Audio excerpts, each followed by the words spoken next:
तो मौसम ख़राब जब होता है उस समय जब हम आसमान को देखते हैं तो आसमान में जो है वो बादल तैरते हुए दिखाई देते हैं। जिधर की तरफ हवा जाती है बादल उधर ही की तरफ चले जाते हैं। इसका मतलब बादल जो होते हैं आसमान में क्यों तैरते रहते हैं। तो इसी के बारे में एक प्रश्न पूछा जाता है एग्जाम में कि आसमान में जो है वो बादल क्यों तैरते रहते हैं, इसके पीछे क्या कारण होता है। ठीक है, उसी कारण के बारे में हम आज बात करेंगे और इस कॉन्सेप्ट को अच्छे से एक्सप्लेन करेंगे ताकि इसका जब भी एग्जाम में आए तो आसानी से आप इसके आंसर को लगा सको। ठीक है, तो सबसे पहले हमें डेंसिटी के बारे में पढ़ना होगा कि डेंसिटी होता क्या है, क्योंकि उसी के अकॉर्डिंग इसका आंसर देना होता है। ठीक है, तो डेंसिटी के बारे में समझ लेते हैं। तो डेंसिटी को हम हिंदी में क्या बोलते हैं, घनत्व बोल देते हैं। तो डेंसिटी का मतलब घनत्व होता है। तो घनत्व से आप समझ लो, घनत्व का मतलब घने से अगर हम रिलेट करते हैं तो घना का मतलब चीज़ों का घना घना होना।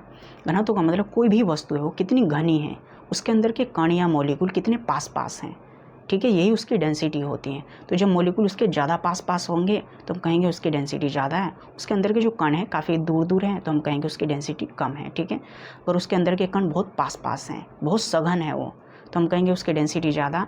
और काफ़ी दूर दूर है उसके अंदर के कण, ठीक है, बिखरे हुए हैं, बहुत ही कम कण है, काफ़ी दूर दूर है, काफ़ी गैप है, तो हम कहेंगे वो कैसा है, उसकी डेंसिटी जो है कम है, उसकी डेंसिटी कम है। ठीक है, जैसे एयर होता है। ठीक है, एयर के बारे में अगर हम बात करें, एक तरीके से गैस होता है तो गैस के कण काफ़ी दूर दूर होते हैं तो उनकी डेंसिटी कम होती है। ठीक है, इन्हीं चीज़ों को हम समझाने के लिए हमने यहाँ पर 3 डायग्राम बनाए गए हैं। ठीक है, 1 2 3। ठीक है, हमने 3 वस्तुएं ली हैं, ये तीनों के तीनों सेम आकार के हैं। ठीक है, और ये डी इनकी डेंसिटी, इसकी डी डेंसिटी डी डी। ठीक है, अभी डेंसिटी इनके हमें पता नहीं है। ठीक है, तो इनके अंदर हमने कण, ठीक है, कोई भी वस्तु होता है, ठीक है, कणों, ठीक है, बहुत सारे कणों से मिलकर बने होते हैं, अणु या परमाणु से मिलकर बने होते हैं। ठीक है, तो इसके अंदर अणु या परमाणु, ठीक है, बने हुए, ठीक है, पॉइंट पॉइंट है, ये कण है। ठीक है, इसके अंदर भी कण है। इसके अंदर जब हम तीनों को देखते हैं तो आप तीनों को देखोगे तो सबसे ज़्यादा भीड़ आपको यहाँ पर दिखाई दे रही, बहुत ज़्यादा इसमें कण है, इसमें कण थोड़े से कम है, इसमें काफ़ी कम है। ठीक है, इसमें काफ़ी पास पास कण हैं, इसमें थोड़े से दूर दूर हो चुके हैं और इसमें काफ़ी दूर दूर हो चुके हैं। यहाँ पर देखते हैं कण काफ़ी पास पास हैं तो इसे देखेंगे तो यहाँ पर थोड़े दूर दूर हो चुके हैं, यहाँ काफ़ी दूर दूर हो चुके हैं। इसका मतलब यहाँ पर कण जो है वो काफ़ी दूर दूर हैं। तो डेंसिटी का मतलब होता है कणों का पास पास होना, वो कितने पास पास हैं, यही उनकी डेंसिटी हम डिसाइड करेंगे। तो यहाँ पर देखते हैं इस वाले इमेज में अगर हम देखेंगे तो इससे और इससे, इन दोनों से ये जो है काफ़ी पास पास है इसके अंदर के कण। ठीक है, और इस वाले इमेज को देखते हैं तो इसके अंदर के जो कण है इससे थोड़े पास पास, यहाँ पर दूर दूर हैं तो यहाँ पर कण जो है काफ़ी पास पास, इससे पास पास हो चुके केवल इसके अकॉर्डिंग। ठीक है, अगर हम इनकी डेंसिटी के बारे में बात करते हैं कि किसकी डेंसिटी कम होगी किसकी ज़्यादा। ठीक है, अगर इस हम सेकंड वाले की बात करते हैं तो यहाँ पर हम देखते हैं कण जो है काफ़ी दूर दूर हैं, जब सेकंड इमेज को देखते हैं तो यहाँ पर पास पास हो जाते हैं। ठीक है, इसके अकॉर्डिंग यहाँ पर कण पास पास हैं, इसका मतलब इसके अंदर के जो कण है मॉलिक्यूल है पास पास है, किससे, इससे ज़्यादा पास पास है। तो इससे ज़्यादा पास पास है, इसका मतलब इसकी डेंसिटी जो है, इस वाले की डेंसिटी इस वाले से ज़्यादा है। ठीक है, तो ऐसे हम बना देते हैं। ठीक है, ये मूसा खुला हुआ है, इसका मतलब क्या होता है, ये मूसा खुला हुआ का मतलब ये वाला बड़ा है, जिधर की तरफ इसका मुंह खुला होगा, ठीक है, आपको समझना है वो वाला बड़ा है और ये वाला छोटा है। तो इसकी डेंसिटी हमने बताई है। ठीक है, इसकी डेंसिटी डी है तो डी से इसकी डेंसिटी ज़्यादा है क्योंकि इसके अंदर के जोन है वो काफ़ी पास पास है, इससे ज़्यादा पास पास है। ठीक है, अगर इस सेकेंड के हम थर्ड से कंपेरिजन करते हैं, ठीक है, तो थर्ड में देखते हैं इसके अंदर के जो कण है ये तो और पास पास हो चुके हैं, इसमें तो और भीड़ बढ़ चुकी है। ठीक है, कणों की संख्या भी ज़्यादा हो चुके हैं। तो ये जो थर्ड वाला है वो सेकंड से ज़्यादा पास पास है, इसके अंदर के जो कण ज़्यादा पास पास है, इसका मतलब इसकी डेंसिटी इससे भी ज़्यादा है, तो इससे भी ज़्यादा इसकी डेंसिटी हो चुकी है। तो डेंसिटी में आप देख रहे हो, ठीक है, तो यहाँ पर कणों की संख्या काफ़ी दूर दूर है, कण काफ़ी दूर दूर है, यहाँ पर कण थोड़े पास पास हुए तो यहाँ पर काफ़ी दूर दूर है, इसका मतलब इसकी डेंसिटी सबसे कम है। ठीक है, तो इसकी डेंसिटी अगर हम बात करती है तो सबसे कम हो जाएगा इसकी डेंसिटी। ठीक है, और यहाँ पर कणों की संख्या या कण के बारे में बात करते हैं, यहाँ पर कण बहुत पास पास है, इसका मतलब इसकी डेंसिटी सबसे ज़्यादा है, तो इस वाले की डेंसिटी सबसे ज़्यादा है। ठीक है, तो जब हम इधर से इधर की तरफ चल रहे हैं, ठीक है, तो यहाँ पर हम देख रहे हैं यहाँ पर कणों की संख्या, कण जो है काफ़ी दूर दूर है, यहाँ थोड़े पास पास हुए तो इसकी डेंसिटी ज़्यादा, तो इससे ज़्यादा इसकी डेंसिटी क्योंकि यहाँ पास पास और यहाँ पर और पास पास, इससे ज़्यादा इसकी डेंसिटी हो चुकी है। तो डेंसिटी के बारे में आप समझ चुके हो। ठीक है, तो डेंसिटी का मतलब क्या होता है, कणों का पास पास होना, वस्तुओं का पास पास होना। जब वस्तु बहुत ही पास पास होगी, बहुत ज़्यादा भीड़ होगी तो हम कहेंगे डेंसिटी ज़्यादा है, और दूर दूर होगी तो उसकी डेंसिटी कम होगी। ठीक है, डेंसिटी का मतलब कणों का पास पास होना, तो कितना पास पास है। ठीक है, इस डेंसिटी के बारे में समझ चुके होंगे। अब हम थोड़ा सा एक एग्जांपल ले लेते हैं छोटा सा, जिससे और क्लियर हो जाए। वायु, ठीक है, जल और कांच।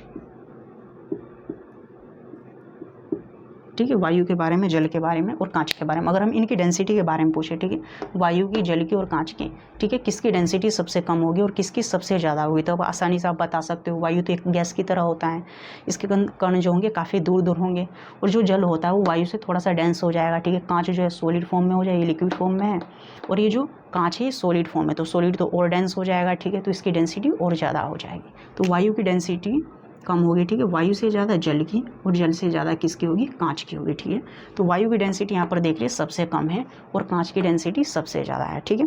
तो डेंसिटी को हम इसी तरीके से हम पहचान सकते हैं। आपको पता है एयर जो होता है गैस की तरह होता है, इसके कण काफ़ी दूर दूर होते हैं, तो उसकी डेंसिटी कम होगी, और जो जल होता है वो लिक्विड फॉर्म में होता है, तो इसके कण एयर से पास पास होंगे, ठीक है, एयर के कणों से पास पास, तो जल की डेंसिटी उससे ज़्यादा हो जाएगी एयर से, ठीक है। और जो कांच होते हैं सॉलिड फॉर्म में, इसका मतलब और पास पास हो चुके हैं, तो कांच की डेंसिटी और ज़्यादा हो जाएगी, ठीक है। तो डेंसिटी का मतलब चीज़ों का पास पास होना। जब ज़्यादा पास पास कण होंगे, ज़्यादा चीज़ें पास पास होंगी, ज़्यादा भीड़ होगा तो हम कहेंगे डेंसिटी ज़्यादा है, और दूर दूर होंगे कण, चीज़ें मतलब दूर दूर कण होंगे तो उनकी डेंसिटी कम होती है, ठीक है। एक और पॉइंट अगर हम नोट करते हैं, देखो डेंसिटी जैसे जैसे बढ़ रही है तो इनमें कहीं ना कहीं कणों की संख्या भी बढ़ रही है, मतलब ज़्यादा डेंस हो रहा है, ठीक है। तो इनकी डेंसिटी देखो ज़्यादा है, यहाँ पर डेंसिटी ज़्यादा है तो यहाँ पर कणों की संख्या भी ज़्यादा है। तीनों वस्तुओं का जो आकार है, आकार तो सेम है, यहाँ पर कण कम है, यहाँ पर थोड़े और ज़्यादा हो चुके हैं कण, और यहाँ पर और ज़्यादा हो चुके हैं, ठीक है। तो इसका मतलब जब कण ज़्यादा होंगे तो इसका भार भी तो बढ़ेगा, यहाँ पर बहुत सारे कणों को प्रेशर लगा के, ठीक है, इतने ही आकार में हमने इन कणों को रखा हुआ है, ठीक है। तो यहाँ पर थोड़े कम कण हैं, यहाँ पर काफ़ी कम है, तो यहाँ पर डेंसिटी ज़्यादा होने की वजह से इनका भार भी ज़्यादा होता है। अगर हम भार के बारे में बात करते हैं, इसका जो भार होगा वो भी ज़्यादा होगा, ठीक है, और इसका भार होगा, इसका भार क्या होगा, सबसे कम होगा, इस वाले का भार सबसे कम होगा, क्योंकि यहाँ पर कणों की संख्या काफ़ी कम है, यहाँ पर काफ़ी खुला खुला कण है, ठीक है, काफ़ी दूर दूर कण है, ठीक है, तो यहाँ पर कणों की संख्या कम होगी। तो डेंसिटी जो होता है वो भार के डायरेक्टली प्रोपोर्शनल होता है, घनत्व जो होता है डायरेक्टली प्रोपोर्शनल भार के होता है, ठीक है।